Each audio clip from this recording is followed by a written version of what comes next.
ማርታ የደሬንና የዳጣን ሚስጥር ደርሳበታለች። ምንም እንኳን አበጌ የዲኤንኤ ምርመራ ውጤት አስመርምራ እማዬ ይህንን ውጤት በጋራ እናየዋለን ብላ ወረቀቱን ብታስረክባትም ነገር ግን በወቅቱ ማርታ በጣም ተናዳ ልጇን ለምን ያለኔ ፈቃድ ውጭ እንዲሁም ደግሞ እንደዚ አይነት ባለጌ ስራ ትሰሪያለሽ በማለት በጥፊ አጋሽታ ወደ ውጭ እንድትወጣ አድርጋ ቀጣትም ነበረ። ነገር ግን በስሜት የወሰነችው ውሳኔ ጸጸታትና ይህን ጉዳይ ምን ሊሆን ይችላል በማለት በምሳሌ ከተናገረችም በኋላ ለባሏ እኔ ምልህ አንድ በግ ነበረች። ታዲያ በጉ እንግዲህ ጅቡ ሊበላት እየመጣ እያለ ይህንን ጅብ እንዴት ነው ማስወገድ የምችለውና ማወቅ የምችለው? ምናልባት ያንን የበጓን በረት ከከፈትኩት ሁላችንም ሊበላን ይችላል እና በጣም የተጨነኩበት ጉዳይ ይሄ ነው። ልክፈተው በጓ በምን አይነት ሁኔታ ውስጥ እንዳለች ለማወቅ በማለት እንግዲህ በምሳሌ አድርጋ ባሏን ታማክረዋለች። ባልም እንግዲህ እኔ አንቺን ፍላጎት አሟላለሁ፣ ደግሞ አከብርልሻለሁ። ባልና ሚስት ማለት እንግዲህ በትዳር ላይ መተማመን ያለበትና የተሞላበት ነው። ሆኖም ምንም አይነት ሚስጥር መደባበቅ የለብንም። ስለዚህ ፈቃደኛ ካልሆንሽ ለእኔ ለመናገር ምን እንዳስጨነቀሽ በዚህ ምሳሌ ነግረሽኝ ሀሳብ ከሰጠውሽና የሚረዳሽ ከሆነ ክፈችው በማለት ያንን ደብዳቤ እንድከፍተው ያደርጋል። እሺ በማለት እንግዲህ ሚስትን ባለቤቷ ወጠት ሲልላት ከመኝታ ክፍል ያን የቀደደችውን ወረቀት ትፈልጋለች። በሌላ በኩል እንግዲህ አበጌ በጥፊ ከተቀጠቀጠችም በኋላ ተቀጣ ነበር የቆየችውና ከቤት ውጭ ተቀምጣ እህቷ በመምጣት እንግዲህ ውሃ ልክ እንደ ስሟ ውሃ ነችና እህቴ በሰላም ነው እዚህ ጋር ቁጭ ያልሽው? ምንድን ነው? ነይ ተነሽ። አሁን ቅድም እናቴ በጣም ተናዳ ስለነበረ ነው እንጂ የደበደበችሽ፣ ሌላ ምንም ያሰበችው ነገር የለም እና ለምን ተመልሰን አንገባም በማለት እህቷን ወደ ውስጥ ልታስገባት ትሞክራለች። ነገር ግን አበጌ መግባት አልፈለገችም። አይ ታዩ እዚህ ጋር ቁጭ ልበል በማለት እንግዲህ እኔ ማንም ስለማይወደኝና ስለማያስብልኝ ጊዜ የሚሰጠኝ ሰው የለም። ነገር ግን አንቺ ግቢና ወደ ውስጥ ተጫዎች፣ ለብቻዬ ጊዜ ማሳለፍ እፈልጋለሁ፣ አልገባም በማለት እንግዲህ በረንዳ ላይ ተቀምጣ ታወርዳለች፣ ታወጣለች። ለምን እኔ መልካምና ጀግንነት በሰራው ለምን እንደዚህ ደበደባለሁ? ምንስ አጠፋው? ደግሞ ይህን ነገር እኮ ያስተማረችኝ እናቴ ናት እንጂ ማንም አይደለም። አንድን ነገር ከጀመርኩት በኋላ ወደ ኋላ እንደማልል ቆራጥና ደፋር እንደሆነ እንደነገረችኝ እሷ ነች። አሁን እሷ የምትፈልገውን ነገር ሳደርግላትና የጀመርኩትን ነገር ሳላቋርጥ ስቀር ለምን ተደበደብኩ በማለት እንግዲህ የደም እንባ እያለቀሰች ነው። ውሃም እንግዲህ ነይ እንግባ ብላ ብታባብላት ፈቃደኛ ስላልሆነችላት እሺ በማለት ጥላት ነበር ወደ ውስጥ የገባችው። ከገባችም በኋላ እንግዲህ እናትየዋ የእናት ወድ ሆነባትና ያቺ ልጅ እኮ ወጣ ቀረቻ፣ እባክህ እንደው ናታን አባብለህ እንደምንም አድርገህ ወደ ቤት አስገባልኝ፣ የእናት ወድ መቼም አይጨክንም እና ምንም ብትደበድባትም ናታንን ልካ ወደ ቤት እንድትገባ እያወራት ነበረ። አበጌም ታዲያ ምንድን ነው እንደዚህ ያስደበደበችና ያስቆጣችሽ ነገር? ነይ ደግሞ በሰዓቱ ተናዳብሽ ነው እንጂ እንደዛ አደረገችው፣ ይቅርታ እንዳደረገችልሽ ነግረኛለች፣ እንግባ ወደ ውስጥ ብሎ አበጌን ወደ ውስጥ ለማስገባት ይሞክራል። ነገር ግን አበጌ አየህ አንተ የእሷ ራሱ ተላላኪ ወንክ አይደለም፣ ማንም ስለ እኔ ሊያስብልኝም ሆነ ሊያስጨንቅልኝ አይገባም። ደግሞ ስለምንድን ነው የላከች? አበብ ላይ አምጣ ብላ ነው አይደለም በማለት ነገረችው። እሱም እንግዲህ ጉዳዩን ለማረጋጋት ይሞክራል። ምንድን ነው ስህተትሽ? እሺ ለምን እንደዛ አደረግሽ በማለትም ጠይቋን ነበረ። እሷ ግን ፈቃደኛ አልነበረችም። ምክንያቷን የተደበደበችበትን ለመናገር ምንም አይነት ፍንጭ ስላልሰጠችው ያለው አማራጭ እንደምንም አድርገው ወደ ውስጥ ማስገባት ነው። እሺ ችግርሽ ምንድን ነው ሲላት፣ ችግሬም አንተ ነው፣ በቃ እንደምትወደውና እንደምታፈቅረው ገለጸችለት። እሱ እኔ እኮ ምንም ልረዳሽ አልችልም፣ በእኔና በአንቺ መካከል እንግዲህ ይህ ነገር ቢፈጠር ለብዙ ዓመትና ዘመናት ቤተሰቦቻችን ጓደኛሞች የነበሩት ይቆራረጣሉ። ይህ ነገር ሊፈጸም አይችልም። እኔና አንቺ መቼም በአንድ ላይ የምንሆንበት አንዳችም ነገር አይፈጠርም። እኔ እወድሻለሁ፣ አከብርሻለሁ። ከዛ ውጭ ግን ምንም የምሰጥሽና የማደርግልሽ ነገር የለም እና እኛ ደግሞ አሁን ወጣት ስለሆንን ይህ ፍቅር ሳይሆን ስሜት ነው። ምናልባትም አንቺ ትክክለኛ ስሜት እየሰማሽ ላይሆን ይችላል። ወጣት ስለሆንሽ በሰዓቱ ብዙ ነገሮች ሊሰሙሽ ይችላሉ። ከነዛ መካከል እንግዲህ የፍቅር ሳይሆን ስሜት ነው በሚለው ገለጸላት።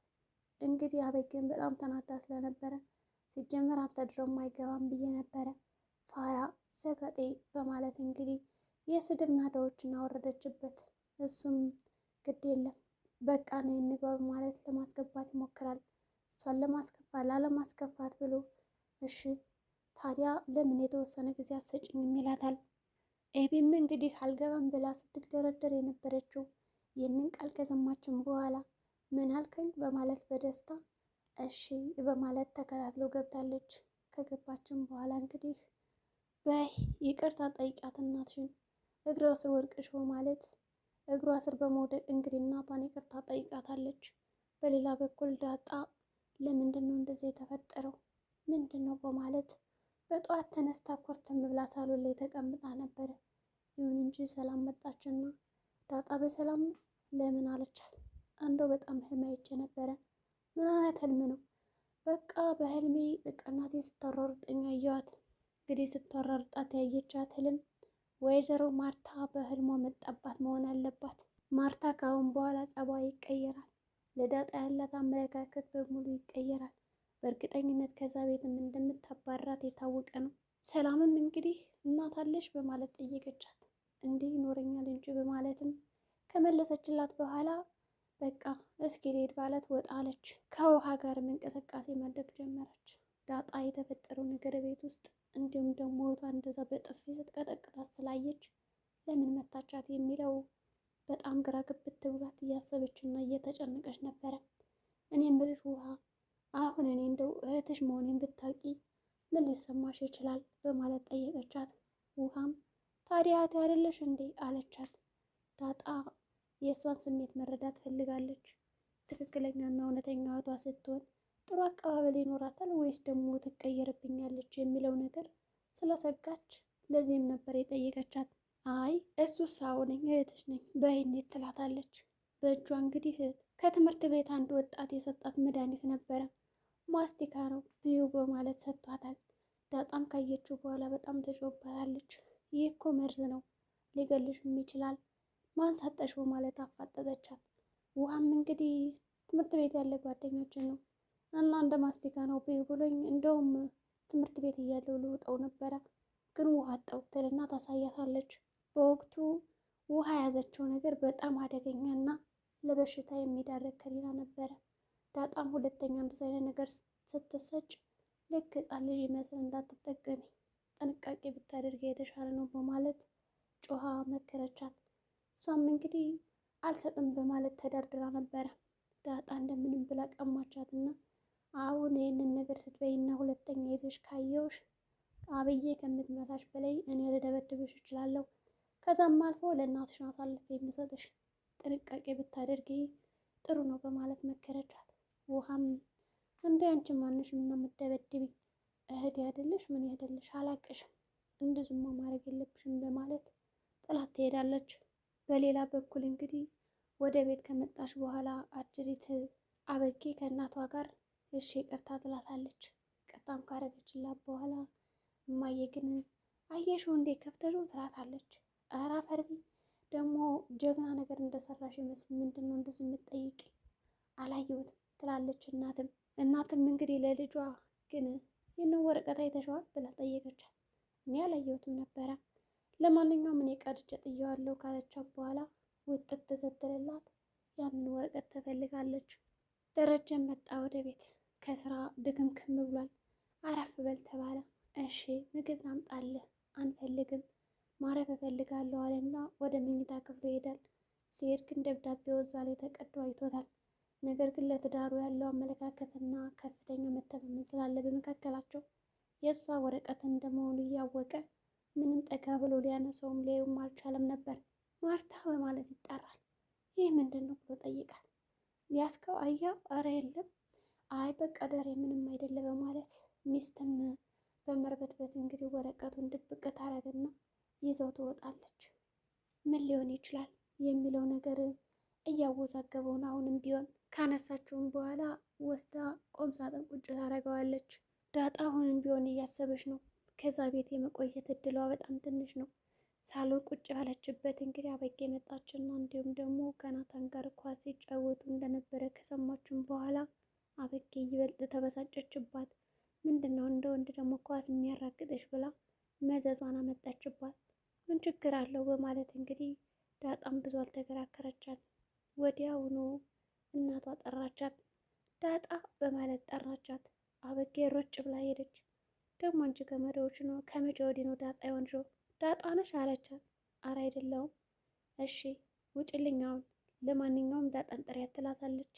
ዳጣም ከመጣሽ በኋላ ዳጣ እንዴት ነሽ? እኔ ምልሽ እንግሊዘኛ ታነቢያለሽ ወይ አለቻት። አይ እንግሊዘኛ ላይ እንኳን አላውቅም፣ ነገር ግን ደብዳቤውን አይተዋለች። እዛ ጋር የተቀደደውን ለጣጥፋ ምን እንደሚልና ምርመራውን እያንዳንዱ አንብባ ተረድታለች። ወይዘሮ ማርታ በጣም እጇ ሲንቀጠቀጥና ሲርበተበት ነበር። ባላየሁት የሚል ስሜትም ነበራት። አማርኛ ላይ ምንም አልልም፣ ላነብልሽ እችላለሁ ትላታለች። እኔ ምልሽ ዳጣ የአባትሽ ስም ማን ነበረ አለቻት። ዳጣ እየተነገራት ሁሉ በአንድ ጊዜ ጥፍትፍት ይላትና መርበትበቷን ጀመረች። እገሌ ነበር አይደል አለቻት። ተስፋ ነው ተፈራ ያልሽኝ አባትሽ ስም? አሃ በማለት ዳጣ አሁንም ውዝግብ ብላለች። ልሳኗ ተሳሰረ፣ አንደበቷ እጇ ተንቀጠቀጠ። ማርታም እንግዲህ የደሬ ልጅ እንደሆነች አወቀች። በመጨረሻም እንግዲህ ድራማው ከዚህ ላይ ነው የተቋጨው። በቀጣይ ቪዲዮ ምን ሊፈጠር ይችላል? ዳጣ ከዛ ቤት ያላት ቆይታ እንዴት ሊሆን ይችላል? የዛሬው ቪዲዮአችን ይህን ይመስል ነበረ። በቀጣይ ቪዲዮ እስከምንገናኝ መልካም ጊዜ